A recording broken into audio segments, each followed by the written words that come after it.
वाले 75 वर्ष का आपने किया। तो क्या हमारे देश के प्रधानमंत्री को भी आराधना करने का समय आ गया है? भाजपा जो गठबंधन है उसकी विचारधारा है कि जिसमें 75 वर्ष की आयु के बाद जो पद धारित होते हैं वो इस्तीफा दे देते हैं और अन्य कार्य संगठन में करने लगते हैं।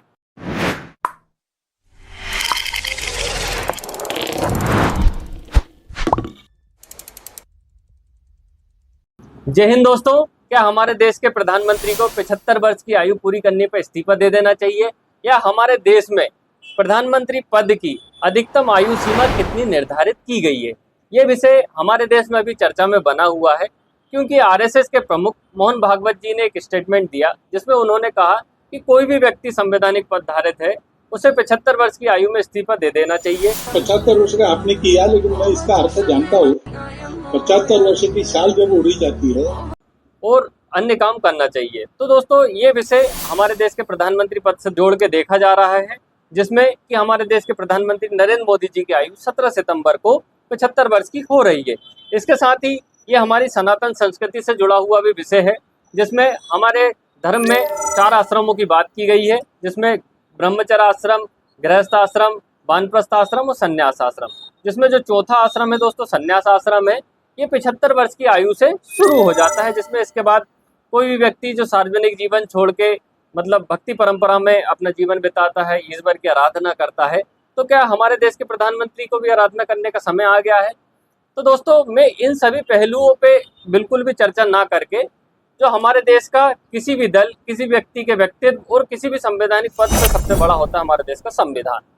तो संविधान में प्रधानमंत्री पद के बारे में क्या लिखा गया है, उसकी अधिकतम आयु सीमा कितनी है और कोई व्यक्ति कब तक संविधान के अनुसार पद धारित कर सकता है। तो दोस्तों, सबसे पहले कि कोई भी व्यक्ति अगर जो प्रधानमंत्री बनना चाहता है उसे लोकसभा या राज्यसभा का सदस्य चुने जाने योग्यता हो। इसमें लोकसभा की जो आयु सीमा है दोस्तों 25 वर्ष है और जो राज्यसभा की 30 वर्ष है। दोनों किसी सदन से भी जो प्रधानमंत्री पद के लिए जा सकता है। इसके बाद दोस्तों, हमारे देश के जो प्रधानमंत्री की जो नियुक्ति है वो राष्ट्रपति करता है। राष्ट्रपति उस व्यक्ति को नियुक्त करता है जो लोकसभा में बहुमत दल का नेता। अब बहुमत दल से तात्पर्य क्या है? बहुमत दल की लोकसभा की टोटल जो सीटें हैं दोस्तों 545 है, जिसमें से कोई भी दल या गठबंधन 273 सीटें अगर जीतता है तो वो बहुमत दल कहलाएगा।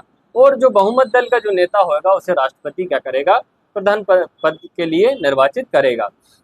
इसके साथ ही दोस्तों, संविधान के अनुच्छेद 75(1) में लिखा गया है राष्ट्रपति प्रधानमंत्री की नियुक्ति करता है और जो विश्वास दल प्राप्त दल होता है उसे वो नियुक्त करता है। फिर उसके बाद दोस्तों, अनुच्छेद 75(2) में लिखा गया है कि कोई भी व्यक्ति तब तक प्रधानमंत्री पद धारित कर सकता है जब उस दल को लोकसभा में बहुमत प्राप्त होता है, मतलब उसे बहुमत बनाए रखना चाहिए। फिर अनुच्छेद 75(3) में लिखा गया है कि अगर लोकसभा में जो प्रधानमंत्री और जो उसका मंत्रिमंडल है वो अगर अपना बहुमत खो देता है तो वो प्रधानमंत्री पद से त्यागपत्र दे देता है। इसी के साथ दोस्तों, आर्टिकल 83 में भी लिखा गया है, जिसमें लोकसभा की अवधि के बारे में बात की गई कि लोकसभा का कार्यकाल सामान्यतः 5 वर्ष का रहेगा। तो प्रधानमंत्री पद के बारे में 5 वर्ष की बात की गई है कि प्रधानमंत्री का पद भी 5 वर्ष तक निश्चित रहेगा जब तक कि उसे बहुमत प्राप्त होता है। तो दोस्तों, कुल मिला के आपने इतने सारे जो आर्टिकल मैंने आपको बतलाए, इनमें इस बात को आपको पता चल रहा होगा कि प्रधानमंत्री पद की आयु सीमा अधिकतम कितनी, इस बारे में कहीं नहीं लिखा है। क्या लिखा है कि बहुमत दल होना चाहिए और इस विश्वास नहीं खोना चाहिए और जो लोकसभा की अवधि तक कोई भी प्रधानमंत्री पद बना रह सकता है। तो दोस्तों, ये विषय चर्चा में बना हुआ है।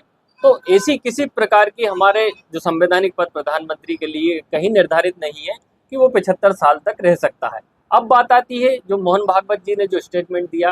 तो दोस्तों, मोहन भागवत जी का एक व्यक्तिगत मत है, ये संवैधानिक स्टेटमेंट नहीं है, ये उनका व्यक्तिगत मत है। ये भाजपा जो गठबंधन है उसकी विचारधारा है कि जिसमें 75 वर्ष की आयु के बाद जो पद धारित होते हैं वो इस्तीफा दे देते हैं और अन्य कार्य संगठन में करने लगते हैं। इसके साथ दोस्तों, एक बात और हमारे देश में है कि हमारे देश में भारत का नागरिक होना जरूरी है किसी व्यक्ति को प्रधानमंत्री बनने के लिए, लेकिन ऐसा नहीं कि वो जन्मजात हो। कोई व्यक्ति बाहरी विदेशी भी आता है और वो कुछ वर्ष भारत में रहता है और भारत की नागरिकता ग्रहण कर लेता है तो वो प्रधानमंत्री बन सकता है। लेकिन अमेरिका के संदर्भ में ऐसा नहीं है। अमेरिका में जब भी कोई व्यक्ति अगर राष्ट्रपति बनना चाहता है तो वहाँ का वो जन्मजात नागरिक होना चाहिए। मतलब अमेरिका की जो भूमि है वहाँ पे उसको जन्म लेना पड़ेगा। ये विषय इसलिए जरूरी है क्योंकि अभी हाल ही में एलन मस्क द्वारा अमेरिका में तीसरी बड़ी पार्टी बनाई गई है जिसका नाम रखा गया है अमेरिकन पार्टी।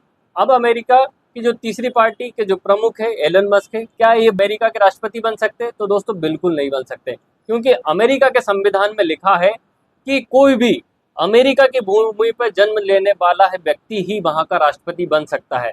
जबकि जो एलन मस्क है उनका जन्म अमेरिका भूमि पे नहीं हुआ है। तो दोस्तों हमारे देश के प्रधानमंत्री जब तक चुनाव जीतेंगे, जब तक उन्हें भारत का सपोर्ट रहेगा, भारत की जनता का सपोर्ट रहेगा और उनके चाहने वाले जब तक उन्हें वोट देते रहेंगे और जितनी बार वो सदन के नेता बन सकते हैं, जब तक दोस्तों वो अपना जो प्रधानमंत्री पद का दायित्व संभाल सकते हैं, ऐसी 75 वर्ष की बाध्यता उन पर नहीं है, क्योंकि इसका संविधान में कहीं भी उल्लेख नहीं और संविधान हमारे देश का सबसे बड़ा दस्तावेज है, उससे ऊपर कुछ नहीं। तो दोस्तों आपको हमारा सेशन कैसा लगा? अगर पसंद आया तो कृपया वीडियो को लाइक कीजिएगा, कमेंट कीजिएगा और सब्सक्राइब कीजिएगा।